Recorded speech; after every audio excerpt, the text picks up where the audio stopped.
বন্ধুরা, শুভ শারদীয়ার অগ্রিম শুভেচ্ছা ও উষ্ণ অভিনন্দন আপনাদের সবাইকে জানাই। আপনারা সবাই কেমন আছেন? আশা করি সবাই ভালো আছেন। আর আজকে চলে এসেছি বাতকুল্লার যে উল্লেখযোগ্য প্যান্ডেলগুলো হয় সেগুলো কিন্তু আপনাদের আজ ঘুরিয়ে দেখাবো। কতটা কী কাজ হয়েছে এবং কতটা কী কাজ বাকি আছে সম্পূর্ণটাই বিস্তারিত এই ভিডিওর মাধ্যমে তোমরা পেয়ে যাবে। বাতকুল্লা স্টেশন থেকে নেমেই যে পূজা মণ্ডপটা চোখে পড়বে, একেবারে সামনাসামনি যেটা পড়বে, ক্লাব সম্প্রীতি ক্লাবের তত্ত্বাবধানে কিন্তু এই যে পূজা মণ্ডপটা করা হচ্ছে, এই যে একেবারে এই প্রতিচ্ছবি কিন্তু তুলে ধরা হবে। আর এর আগের বছর যে পূজা মণ্ডপটা তৈরি করা হয়েছিল সেটা কিন্তু লালকেল্লা তোমাদেরকে দেখিয়েছিলাম এর আগের বছর যে পূজা মণ্ডপ। আর দেখো, এখান থেকে দেখা যাচ্ছে যে খুব সুন্দর এক পূজা মণ্ডপ কিন্তু উপহার দিতে চলেছে এবছর ক্লাব সম্প্রীতি। আর এখান থেকে দেখানোর চেষ্টা করি কত কী সুন্দর লাগছে। দেখো, 5টা চূড়া বিশিষ্ট এই প্যান্ডেল, এখনও পর্যন্ত নাম কোনো রকম রিভিল হয়নি। তো সেই জায়গায় দাঁড়িয়ে এখান থেকে দেখানোর চেষ্টা করি যে কত সুন্দর প্যান্ডেলটা করার চেষ্টা করছেন ওনারা।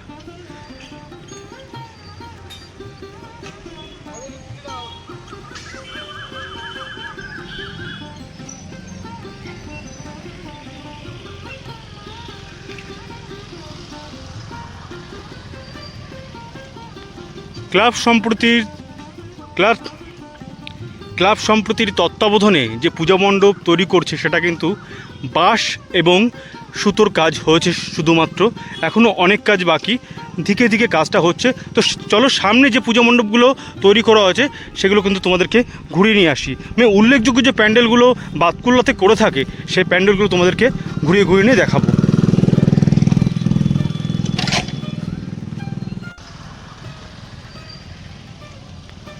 উল্লেখযোগ্য যে প্যান্ডেলগুলো বাতকুল্লাতে করে থাকে সেই প্যান্ডেলগুলো তোমাদেরকে ঘুরিয়ে নিয়ে দেখাবো।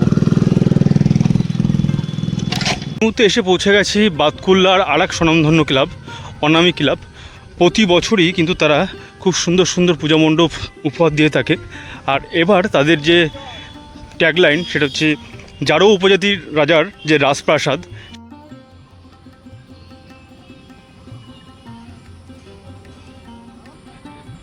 এখন পৌঁছে গেছি, দেখো একেবারে অনামী ক্লাবের যে পূজা মণ্ডপ করা হচ্ছে। বাঁশ কাঠাম প্রভৃতি কাজ কিন্তু প্রায় এখানে কমপ্লিট, বাঁশ এবং কাঠামের কাজ প্রায় কমপ্লিট, এবং অন্যান্য যে কাজগুলো সে যুদ্ধকালীন তৎপরতার সঙ্গে এই কাজ কিন্তু চলছে। আর এই পূজা মণ্ডপের ভিতরটা দেখো, যে রাজপ্রাসাদ, জারোয়া উপজাতিদের রাজার যে রাজপ্রাসাদ, সেই রাজপ্রাসাদের অনুকরণে যে পূজা মণ্ডপ করা হচ্ছে সেটা তোমাদেরকে একটু ঘুরিয়ে নিয়ে আসছি। ভিতরে প্রবেশ করছি, এখন পূজা মণ্ডপের ভিতরে প্রবেশ করছি। আর পূজা মণ্ডপের ভিতরে প্রবেশ করে কতটা কী কাজ হয়েছে সেটা তোমাদের দেখানোর চেষ্টা করছি।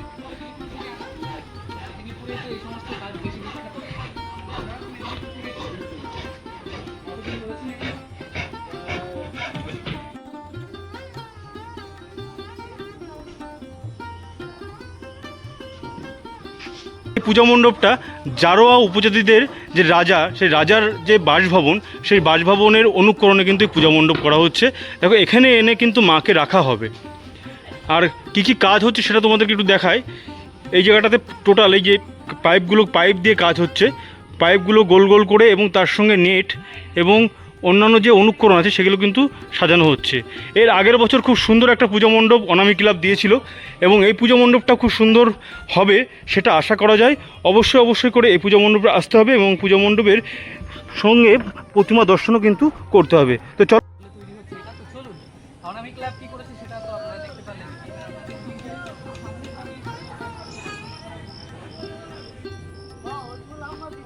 তো দেখো, শিল্পী দাদারা কিন্তু যুদ্ধকালীন তৎপরতার সঙ্গে কাজ করছে।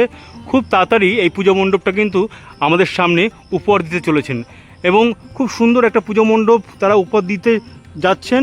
এবং এই যে কাজগুলো বাঁশ এবং কাঠামের কাজ কিন্তু বাইরে প্রায় সম্পূর্ণ হয়ে গেছে এবং ভিতরকার যে কাজ সেটা কিন্তু তোমাদেরকে ঘুরিয়ে এনে দেখালাম। তো চলো সামনে যে পূজা মণ্ডপটা আছে সেটা তোমাদেরকে একটু ঘুরিয়ে নিয়ে এসে দেখায়। এই পূজা মণ্ডপের সঙ্গে প্রতিমা দর্শন আপনারা অবশ্যই এসে করবেন, খুব সুন্দর লাগবে। আর এই অনামী ক্লাবের এই যে মাঠ প্রাঙ্গণ দেখছো, এই প্রাঙ্গণে কিন্তু খুব সুন্দর একটা মেলা বসে, বিভিন্ন রাইডের ব্যবস্থা থাকে এবং মেলাটাও এখানে খুব সুন্দরভাবে হয়।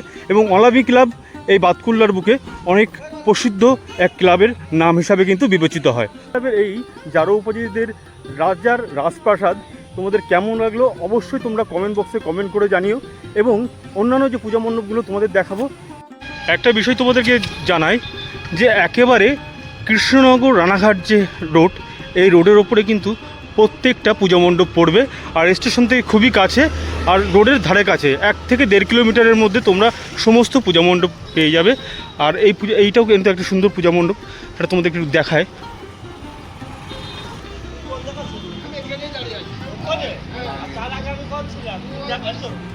প্রতি বছরই NVC club, national boys club, এই ক্লাবের তত্ত্বাবধানে কিন্তু খুব সুন্দর সুন্দর পূজা মণ্ডপ উপহার দেয় তারা।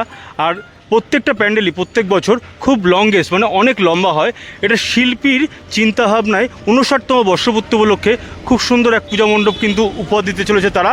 আর এই পূজা মণ্ডপ ঠিক কবে কি পাবো সেটা কিন্তু একটু অপেক্ষায় থাকলাম, এটা একটা সাসপেন্স ভরা থাকলো। এখন এই মুহূর্তে প্রবেশ করব পূজা মণ্ডপের ভিতরে। পূজা মণ্ডপের ভিতরে কতটা কি কাজ হচ্ছে সেটা তোমাদেরকে একটু দেখায়। যে বাতকুল্লা ন্যাশনাল বয়েজ ক্লাব 59তম বর্ষপূর্তি উপলক্ষে যে পূজা মণ্ডপ করেছে সেটা কিন্তু তোমাদেরকে এই ভিতরের পরিবেশটা একটু দেখিয়ে নিই। এখনও মোটামুটি বাঁশ এবং দড়ির কাজ কিন্তু প্রায় কমপ্লিট এবং কাঠাম অন্যান্য কাজ সেগুলো টুকটুক করে হচ্ছে। তো এনভিসি ক্লাবের এই পূজা মণ্ডপ তোমাদের কেমন লাগলো? এখনও মোটামুটি প্রস্তুতি পর্ব চলছে, তোমাদের এই প্রস্তুতি পর্ব কেমন লাগলো অবশ্যই তোমরা কমেন্ট বক্সে কমেন্ট করে জানিও। আর বাতকুল্লার আরও যে ঐতিহ্যবাহী ক্লাবগুলো আছে সেগুলো তোমাদেরকে ঘুরিয়ে ঘুরিয়ে নিয়ে দেখাবো।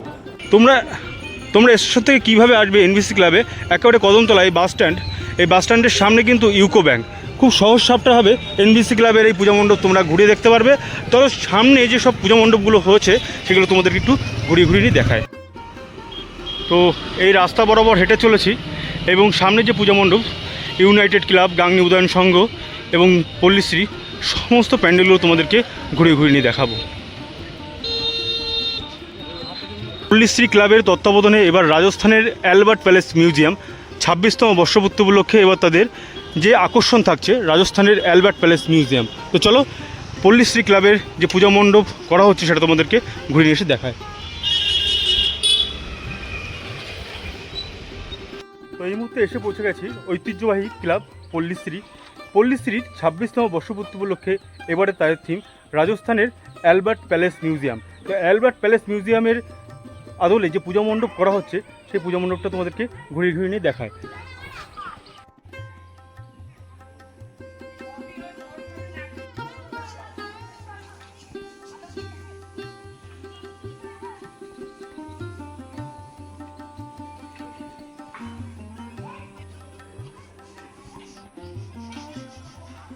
এই মুহূর্তে এসে পৌঁছে গেছি একেবারে পল্লীশ্রী ক্লাবের যে পূজা মণ্ডপ, সেই পূজা মণ্ডপের একেবারে এই প্রাঙ্গণে।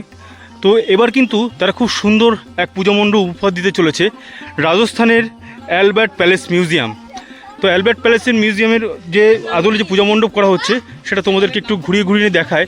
দেখো মোটামুটি কিন্তু বাঁশ এবং দড়ির কাজ প্রায় কমপ্লিট, শত শত বাঁশের এখানে কাজ হচ্ছে এবং তার সঙ্গে যে কাঠামগুলো আছে, যে বাটামের কাজ, সেটাও কিন্তু মোটামুটি কাজ শুরু হয়ে গেছে। প্রায় 80% কাজ কিন্তু এখানে হয়ে গেছে। পূজা মণ্ডপের ভিতরের অবস্থাটা তোমাদেরকে দেখায়। আর একেবারে এই অন্দরে পূজা মণ্ডপের অন্দরে এখানে কিন্তু মাকে এনে রাখা হবে। বছর কিন্তু খুব সুন্দর সুন্দর পূজা মণ্ডপ এই পল্লীশ্রী দিয়ে থাকে। 26তম বর্ষপূর্তি উপলক্ষে এবারে তাদের থিম রাজস্থানের অ্যালবার্ট প্যালেস মিউজিয়াম। এই অ্যালবার্ট প্যালেস মিউজিয়ামের যে আদলে যে পূজা মণ্ডপ করাচ্ছে সেটা দেখার অপেক্ষায় রইলাম যে কত সুন্দর পূজা মণ্ডপ তারা উপহার দিতে চলেছে। আর এই অপেক্ষায় শুধু দিন গোনা মাত্র বাকি। তো চলো সামনে যে পূজা মণ্ডপ করা হয়েছে সেই পূজা মণ্ডপগুলি তোমাদেরকে ঘুরে নিয়ে এসে দেখায়। আর একবার আমি তোমাদেরকে দেখিয়ে নিয়ে গেলাম, প্রস্তুতি পর্ব সম্পূর্ণ হলে আরও একবার আসবো এই পূজা মণ্ডপগুলি ঘুরিয়ে নিয়ে দেখা যাবে। তো চলো ভিডিওর সঙ্গে থাকবো, দেখতে থাকবো। এই মুহূর্তে পল্লীশ্রী ক্লাব থেকে বেরিয়ে একেবারে চলে এসেছি মেন রোডে। আর মেন রোডের পাশেই যে ক্লাবটা ইউনাইটেড ক্লাব, বাতকুল্লার আর এক স্বনামধন্য ক্লাব ইউনাইটেড ক্লাবের এর আগের বছর প্যান্ডেল করেছিলেন শস্য দিয়ে, যে পঞ্চশস্যের যে প্যান্ডেল হয়েছিল সেটা তোমাদেরকে দেখিয়েছি। আর এবার কি প্যান্ডেল তৈরি হতে চলেছে সেটা তোমাদেরকে দেখাবো। এসে পৌঁছে গেছি একেবারে বাতকুল্লার আর এক স্বনামধন্য ক্লাব ইউনাইটেড ক্লাবের প্রতি বছর কিন্তু এক নতুন নতুন চমক দিয়ে থাকে তারা। এর আগের বছর তারা শস্য দিয়ে প্যান্ডেল তৈরি করেছিল, এবার পোড়ামাটির যে সমস্ত বস্তু থাকে এই সমস্ত বস্তু দিয়ে কিন্তু এই প্যান্ডেল তৈরি করছে। তো চলো প্যান্ডেলটা কতটা কি করছে বা কতটা কি এগিয়েছে তোমাদের একটু ঘুরে নিয়ে দেখায়। ভিতরটা তোমাদের একটু দেখিয়ে নিয়ে আসি কতটা কি কাজ হয়েছে, কতটা কি কাজ এগিয়েছে এবং কতটা বাকি আছে। মোটামুটি দেখো বাঁশ এবং কাঠামের কাজ কিন্তু প্রায় শেষ, আর বাদ বাকি যে ভিতরের যে অবস্থান সেটা দেখাই যে এই চারিগুলোই পূজা মণ্ডপের ভিতরে কিন্তু ব্যবহার হবে। এবং পূজা মণ্ডপের ভিতরে প্রবেশ করছি, আর প্রবেশ করে দেখায় যে পোড়ামাটির যে কথা হচ্ছে, পোড়ামাটির কি আছে এখানে সেগুলো কিন্তু দেখাবো। তো এই মুহূর্তে কিন্তু এসে পৌঁছে গেছি একেবারে বাতকুল্লার আর এক স্বনামধন্য ক্লাব ইউনাইটেড ক্লাব। তো একেবারে পৌঁছে গেছি ইউনাইটেড ক্লাবের অভ্যন্তরে, আর এখানে কিন্তু মাকে এনে রাখা হবে।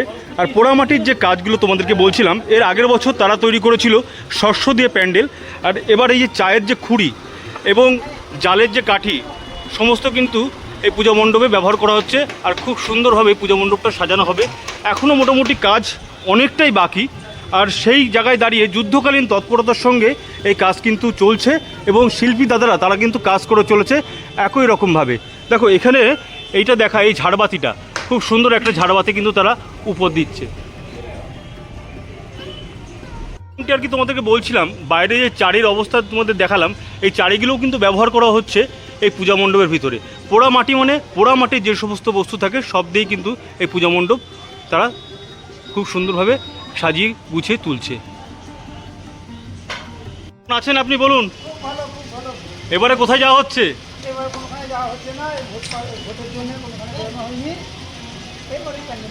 আপনার তো সংগ্রাম ভরা জীবন। তো এর আগের বছর কোথায় গেছিলেন? বৃন্দাবন। সাইকেল নিয়ে কিন্তু সঞ্জয় কাকু কিন্তু বৃন্দাবন চলে গেছিলেন, আর এবার তার পরিকল্পনা ছিল শুধুমাত্র ভোটের কারণে তিনি কিন্তু যেতে পারলেন না। আর আপনি এই ক্লাবের সদস্য? আচ্ছা, এই ইউনাইটেড ক্লাবের কাজের এতে থাকেন আপনি, তাই তো? মানে দায়িত্বে আছেন। তো সঞ্জয়ও কিন্তু এই ইউনাইটেড ক্লাবের প্রতি বছর দায়িত্বে থাকেন, আর খুব সুন্দর সুন্দর পুজো মণ্ডপ আমাদের সামনে তুলে ধরেন।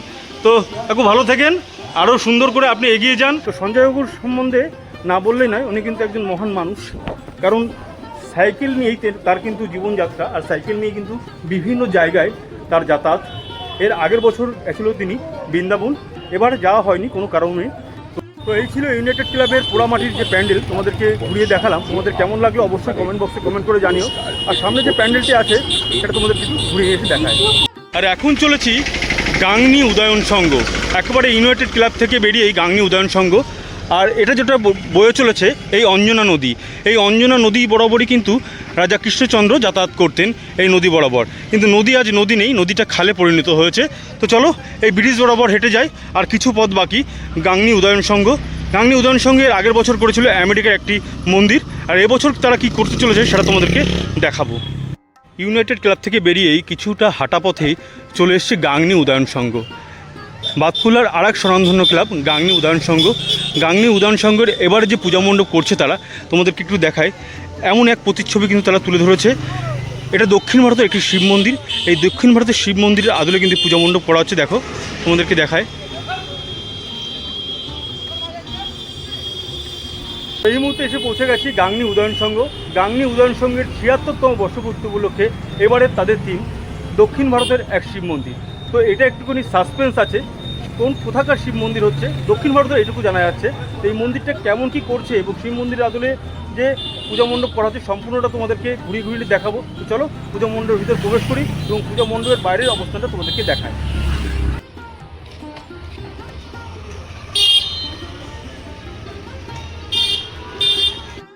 দেখো শিল্পী মহল কিন্তু কাজ করে চলেছে, বাঁশ কাঠামের কাজ এখানে প্রায় সবটাই সম্পূর্ণ হয়ে গেছে। আর সামনে এই যে উঁচুতে চূড়াতে একটা কিছু বসছে, ওটাই কিন্তু এখন কাজ চলছে। চলো ভিতরে যে পূজা মণ্ডপ কাজ কতটা কি হয়েছে, কতটা কি কাজ বাকি আছে, সম্পূর্ণটাই তোমাদেরকে দেখানোর চেষ্টা করি। দেখো কারিগর যারা দাদারা যারা আছেন, শিল্পী মহল, তারা কিন্তু কাজ করে চলেছেন। দেখো কত সুন্দর করে পূজা মণ্ডপের ভিতরে যেসব কাজ হবে সেগুলো কিন্তু নিখুঁতভাবে শিল্পী মহল তারা করে চলেছে।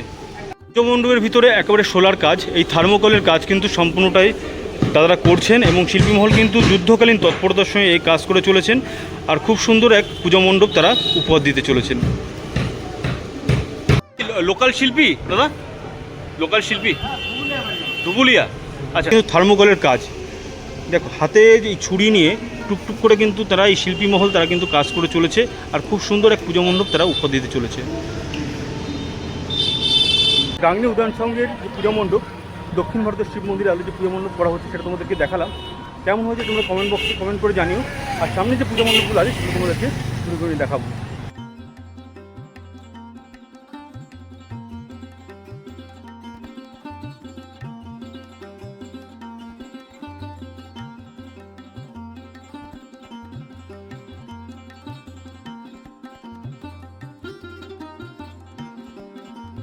দেখুন লাইনের ওপারে কিন্তু অনেকগুলো পূজা হয়ে থাকে, আর লাইনের এপারে যে পূজা মণ্ডপগুলো সেগুলো তোমাদেরকে ঘুরে নিয়ে এসে দেখায়।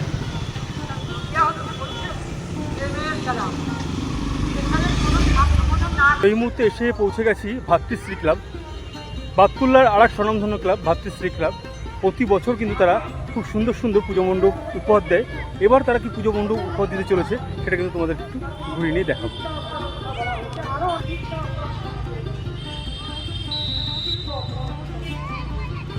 বাজলো তোমার আলোর বেনু, বাতকুল্লা ভাতৃশ্রী ক্লাব এবার কি করতে চলেছে একটু ভিতরে প্রবেশ করি এবং তোমাদেরকে দেখায়। কাঠামোগুলো দেখো, মোটামুটি এই চূড়ার যে কাজ সেগুলো কিন্তু এখানে হয়ে গেছে, আর বাদবাকি যে কাজগুলো সেগুলো কিন্তু চলছে এই মুহূর্তে। একেবারে ভাতৃশ্রী ক্লাবের পূজা মণ্ডপের অভ্যন্তরে পৌঁছে গেছি। আর এখানে যেটা এসে দেখলাম, বাঁশ দড়ি এবং কাঠামের যে সমস্ত কাজ সেগুলো কিন্তু ম্যাক্সিমাম হয়ে গেছে। বাদবাকি কাজ কিন্তু যুদ্ধকালীন তৎপরতার সঙ্গে শিল্পী মহল এবং কারিগর যারা দাদারা আছেন তারা কিন্তু করে চলেছেন। তো জানার চেষ্টা করি এই পূজা মণ্ডপটা কী করতে চলেছে। পূজা মণ্ডপটা কী হতে চলেছে এবার আপনাদের? একটা রাম মন্দিরের আদলে। একটা রাম মন্দিরের আদলে। এ কততম বর্ষ এখানে? এটা আমাদের 56তম বর্ষ। 56তম বর্ষে রাম মন্দির। আচ্ছা, বাইরের কাজ কি কি আছে? অযোধ্যার রাম মন্দির নয় এটা, তবে রাম মন্দির। আচ্ছা, মানে অযোধ্যার রাম মন্দির যেটা হয়েছিল তার মানে ইঞ্জিনিয়াররা অনেক রকম নকশা করেছিল, 18টা নকশা করেছিল। এটা লাস্ট স্টেজে বাদ হয়ে গেছিল যে নকশাটা, মানে এখন যেটা হয়েছে অযোধ্যাতে সেটার আগে লাস্ট স্টেজ পর্যন্ত এই নকশাটাও ছিল। এটা সেকেন্ড অপশন ছিল, সেটাই মানে করা। মানে আপনারা বলতে চাইছেন যেটা বাস্তবায়িত হয়নি সেটাই আপনারা তুলে ধরার চেষ্টা করছেন। সেই রাম মন্দিরের আদলে পূজা মণ্ডপ হচ্ছে। দাদার নাম কি? আপনার এই ক্লাবের সদস্য। তো দাদার মুখ থেকে কিন্তু জানতে পারলাম যে এই পূজা মণ্ডপটা যেটা হচ্ছে সেটা কিন্তু বাস্তবায়িত কোনো রকম রূপ নেই, তবুও একটা সেই রূপের আদলে কিন্তু তৈরি করা হচ্ছে। আর আরেকটা বিশেষত্ব তোমাদেরকে জানাই যে রাম মন্দিরের যে পূজা মণ্ডপ সেটা কিন্তু 2-3টে ম্যাপ করা হয়েছিল, 2-3টে ছবি করা হয়েছিল, তার মধ্যে এটা একটা। দেখো বাঁশের এবং কাঠামের কাজ কিন্তু মোটামুটি সম্পূর্ণ হয়ে গেছে এবং কাজও চলছে। গেট তৈরি করেছে আমাদের যে অযোধ্যার রাম মন্দিরের ঢুকতে যে গেট এবং রাম মন্দিরের ভেতরে ওয়ালের যে সমস্ত কাজ কারুকার্যগুলো যে করেছেন প্রদীপ পাল, আমাদের এবার ঠাকুর প্রতিমা তিনি তৈরি করছেন। এবং সংসদ ভবনে নতুন যে সংসদ ভবন তৈরি হয়েছে তার ভেতরের যে সমস্ত কারুকার্যগুলো করেছে উনি ওই প্রদীপ পালই করেছেন, রাষ্ট্রপতি পুরস্কার প্রাপ্ত। তিনি এবার আমাদের প্রতিমা তৈরি করছেন। মানে আপনারা বলতে চাইছেন প্যান্ডেলের সঙ্গে সঙ্গে আপনারা প্রতিমাতেও কিছু আকর্ষণ নিয়ে আসতে চলেছেন এবার। প্রতি বছর তো খুব সুন্দর সুন্দর উপহার আপনারা দিয়ে থাকেন। এর আগের বছর নতুন কিছু দেখবেন আপনারা। এর আগের বছর তো আপনারা করেছিলেন একটা বৌদ্ধ মন্দির কিংবা বৌদ্ধ মন্দির, যেটা এবার আপনার ITI মোড়ে হচ্ছে। আচ্ছা আচ্ছা আচ্ছা। তো থেকে কিন্তু জানতে পারলাম 56তম বর্ষপূর্তি উপলক্ষে ভাতৃশ্রী ক্লাব তাদের এবার যে চিন্তাভাবনা সেটা কিন্তু রাম মন্দির, যেটা আর কি বাস্তবে এখনও রূপ নেয়নি, সেই বাস্তবে রূপ না নেওয়ার যে পূজা মণ্ডপ সেটা কিন্তু এখানে তুলে ধরা হচ্ছে। তো খুব সুন্দর একটা পুজো মণ্ডপ তারা কিন্তু উপহার দিতে চলেছে। অবশ্যই অপেক্ষায় থাকবো এই পুজো মণ্ডপটা দেখার জন্য। আর তোমাদেরকে অবশ্যই জানাবো কলকাতা তথা বনগাঁ তথা কল্যাণী সব জায়গায় মোটামুটি বড় বড় করে পুজো মণ্ডপ হয় এবং তার সঙ্গে বাতকুল্লাও কিন্তু মণ্ডপটা মোটামুটি কতদিনের মধ্যে আপনারা উপহার দিতে চলেছেন সাধারণের জন্য? চেষ্টা করছি মহালয়ার পরের দিনই উদ্বোধন করার। আচ্ছা আচ্ছা আচ্ছা, মহালয়ার পরের দিনই আপনারা উপহার দিতে চলেছেন। তো সবাইকে জানায় আহ্বান, এই বাতকুল্লার ভাতৃশ্রী ক্লাবে খুব সুন্দর এক পুজো মণ্ডপ তারা উপহার দিতে চলেছে। আপনারা খুব সুন্দর সুন্দর উপহার দেন প্রতি বছর, এটাই আমাদের কাছে একটা কাম্য। তো দাদা ভালো থাকেন, আসছি। ধন্যবাদ আপনাকে। তো দাদা যেরকম আর কি বলছিলেন ওনার ভাষ্যমতে, ঠিক এমনটি কিন্তু রাম মন্দির তৈরি হতে চলেছে, যেটা আর কি বাস্তবে কোনো রকম এরকম মন্দির নেই। কয়েকটা নকশা তৈরি করা হয়েছিল রাম মন্দিরের, কীভাবে কি করা হবে, তার মধ্যে এটা একটা সিলেক্ট হয়েছে ওনাদের। এবং এই পূজা মণ্ডপটা করছেন আপনাদেরই একজন কাছের মানুষ, প্রদীপ পাল। ছিল বন্ধুরা বাতকুল্লার বিশেষ বিশেষ উল্লেখযোগ্য চমকপ্রদ প্যান্ডেলগুলি তোমাদেরকে ঘুরিয়ে ঘুরিয়ে দেখালাম। তোমাদের কেমন লাগলো অবশ্যই কমেন্ট বক্সে কমেন্ট করে জানিও। যারা চ্যানেলে নতুন তারা চ্যানেলটিকে সাবস্ক্রাইব করে পাশে থাকা বেল আইকনটি প্রেস করে রাখো নতুন নতুন ভিডিও নোটিফিকেশন পাওয়ার জন্য। তাহলে বন্ধুরা আজকের মতো টাটা, পরবর্তী আবারও অন্য কোনো ভিডিওতে দেখা হচ্ছে। ততদিন সুস্থ থেকো, ভালো থেকো।